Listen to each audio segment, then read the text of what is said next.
Mano, esse capítulo de Boruto acabou de sair e tá simplesmente insano. Eu venho aqui fazer esse recap pra vocês.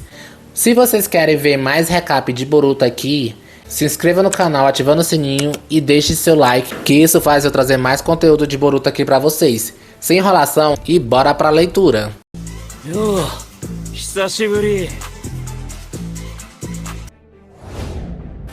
Bem, o capítulo começa com um flashback da Sarada. Ela dizendo que quer se tornar Hokage como o sétimo, a Chuchu falando que quer arrumar um namorado e o Boruto falando que quer ser um shinobi como o pai da Sarada, o Sasuke. Algo que a gente já viu antes, né? Aí corta pra representante afirmando mais uma vez que gosta do Boruto, assim como a Sarada. A Sarada afirma mais uma vez que vai se tornar uma Hokage assim como o sétimo. Aí corta pra aquela cena que a gente já viu também, do Kawaki rasgando o olho do Boruto, né? O olho direito. Já a página seguinte mostra o momento que a Ida trocou o Boruto e o Kawaki, né? De perspectiva em relação aos demais.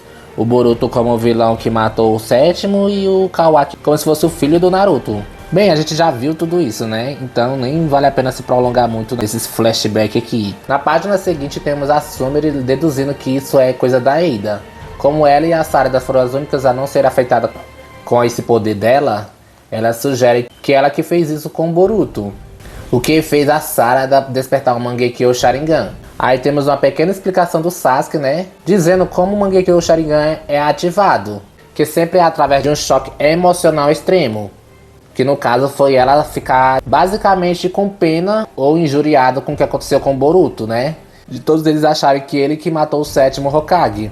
E isso foi o que fez o Sasuke acreditar na sua filha, pois segundo ele o Mangekyo Sharingan é o suficiente para acreditar nas palavras delas, até porque não é qualquer um que desperta tal poder. Mas naquele momento da história, o Sasuke afirma que a Sarada ainda não tinha se dado conta que tinha despertado tal poder. Voltando ao presente, temos esse quadro belíssimo da Sarada, olhando de canto de olho assim, como se já tivesse total controle da situação. Até que todo mundo ali fica sem entender nada. O Ryu, incomodado, tenta atacar ela com a areia de ferro, só que essa areia de ferro que é sugada para aquele mini buraco negro. Eu vou chamar de buraco negro, mas ainda não temos a certeza do que é de verdade.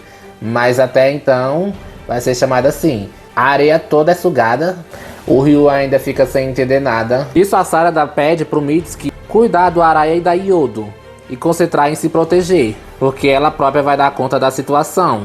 O Mitsuki fica até que preocupado, mas a Sarada diz que dá conta da situação, que já conseguiu compreender as habilidades de seu Mangekyo. O Ryu nota que todos os ataques dele vai em direção para aquele mini buraco negro, até que ele tenta atacar de baixo, por debaixo da terra, porque segundo ele, como ela tá na trajetória da areia, entre a areia e o buraco negro, não vai ter como ela desviar. Só que ele estava mortalmente enganado. A areia dá um desvio, vai em direção a ele, passa por ele e se choca a outro buraco negro que estava atrás dele. Até que o Ryu percebe que ao invés de um buraco negro, a Sarada invocou 4. E a Sarada tá lá com o olho de gato entediado. Na página seguinte dá um close no olho da Sarada e de repente o Ryu começa a se levitar sem entender nada. Ela também se levita num quadro lindo. Olha esse quadro aqui, cara. Isso aqui é cinema. Cinema. Os dois ficam flutuando no centro dos buracos negros, até que ele usa a areia de ferro para tentar se prender ao chão. Porém, a areia de ferro volta, é repelida para trás de novo. E o Mitsuki explica que aquelas esferas estão excedendo forças gravitacionais. E até a própria Sarada está sob a influência dessa força. Mas no caso, a Sarada está escolhendo as pessoas certas como alvos para poder atacar. Até que o Ryu, sem fazer nada, é apenas sugado para um deles.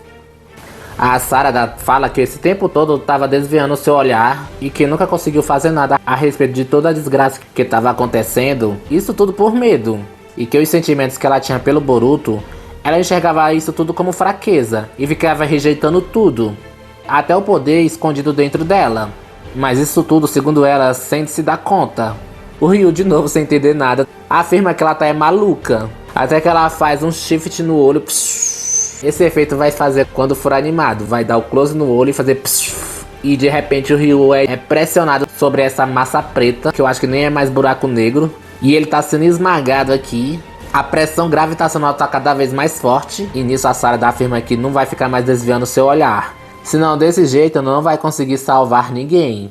Mostrando o corpo da Yodo inconsciente, até que o Ryu tenta tirar uma daquelas garras sujas do seu próprio corpo. Porém, quando ele vai tentar usar eles pra sair daquela situação, ele não consegue mover nem o dedo. Com isso, a Sarada fala: me tornar Hokage é meu sonho. Então, para isso, preciso em primeiro lugar começar me aceitando, mostrando a Sarada sangrando do olho direito. Isso quase que afirma que muitas das teorias que o pessoal tava falando pela internet é verdade, que esse poder de gravidade de buraco negro é apenas do olho direito. O olho esquerdo vai ter outro poder, que vai ser mostrado bem mais pra frente. E na próxima página temos o melhor quadro desse capítulo. A Sarada, praticamente uma deusa, no centro dos buracos negros. Mangekyo Sharingan Ohirumi. Depois eu vou pesquisar o que significa. Não tem tradução aqui na página dizendo o que é. Só dá pra gente teorizar no momento. Olha essa página, galera. O Ikimoto pode ter muito defeito, mas saber fazer quadro, olha, ele tá de parabéns. Muito obrigado. Depois disso, ela simplesmente esmaga ele em mais um quadro belíssimo. O Ryu simplesmente explode, vira praticamente poeira cósmica. Olha essa página. Parece que ela explodiu uma estrela. Mano, isso aqui tá insano. Mostra realmente que o Ryu virou apenas partículas. E depois disso, a Sarada já exausta desmaia. O Mitsuki segura ela e afirma que ela desmaiou pois esgotou todo o seu chakra. Aí lá vemos a alma espinhosa dele, apenas o que sobrou. Aí, vendo tudo isso, reporta pro Kashinkoji e pro Boruto. E o Kashinkoji afirma que isso tudo estava de acordo com os planos. Ele já tinha previsto tudo isso. E que isso foi o objetivo mais importante nessa luta. Mas no caso, às custas do sacrifício da Yodo. No quadro seguinte, o Kashinkoji explica que o sacrifício dela foi um grande fator que aconteceria, que contribuiu para esse resultado, no final de tudo. E que certamente não foi em vão. O Boruto já começa a olhar torto assim e pergunta para ele se não existia outra possibilidade da Sarada ter despertado o Mangekyo sem ter que sacrificar ninguém. Então, no caso, a Yodo foi de base mesmo. Essa daí não volta mais. Até que enfim temos pessoas realmente morrendo nesse mangá, né? Ele apenas afirma que se o Boruto tivesse se juntado a eles, a Sarada jamais teria despertado o Mangekyo Sharingan, e que o julgamento que ele fez sobre essa situação estava correto. E pergunta por que ele ficou calado e deixou a Yodo morrer. E o Boruto fica preocupado com o Konohamaru. Pergunta pro Kashinkoji se ele vai sair bem daquela situação. O Kashinkoji apenas fica calado, até que o Boruto olha torto pra ele e pergunta de novo, e pede pra ele responder. E ele apenas lembra que o Jura e as outras árvores divinas compartilham parte dos sentimentos. Se o Boruto aparecer na frente da Mitsuri, ele vai imediatamente capturá-lo. E vai ser morto num piscar de olhos, afirmando que ele viu vários cenários assim como esse.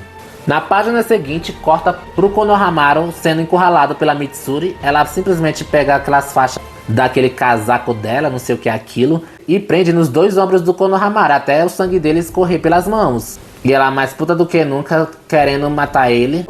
Ela só o tronquinho, só da parte do meio da barriga pra cima, não tem mais nem braço.